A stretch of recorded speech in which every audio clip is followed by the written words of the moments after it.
আপনি কি শুনেছেন?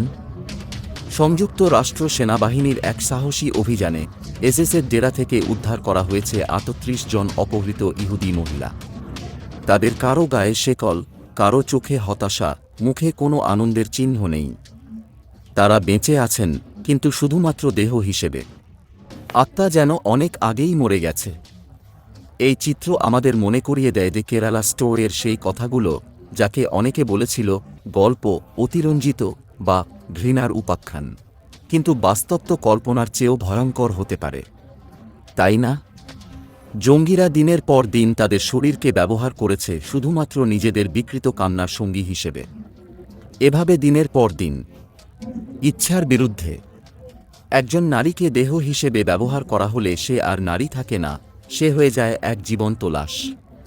তাহলে প্রশ্ন উঠে, ভারতে যতবার জঙ্গি হামলা হয়েছে, তাদের পেছনে থাকা ব্যক্তিরা, তাদের মদতদাতা, তাদের শিক্ষা ও অনুপ্রেরণার উৎস সম্পর্কে কোনো সার্ভে হয়েছে কি?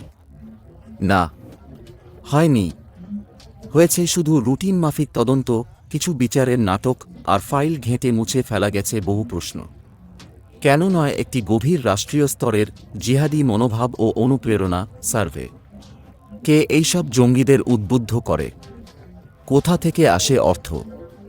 কোন শিক্ষা প্রতিষ্ঠানে গড়ে ওঠে এই মনোভাব? এই প্রশ্নগুলোর উত্তর এখন খুঁজে বের করাটা সময়ের দাবি।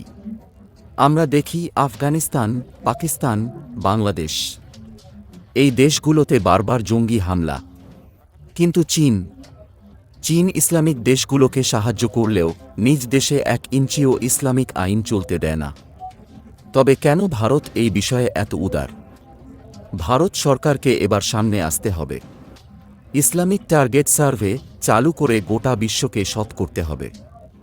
ভেতর থেকে ভারতকে করতে হবে শক্তিশালী, সচেতন এবং সুরক্ষিত। তবেই ভারত নিরাপদ থাকবে। তবেই আমাদের মা, বোনেরা নিরাপদ থাকবে। এই বার্তাটি শুধু শোনার নয়, ভেবে দেখার।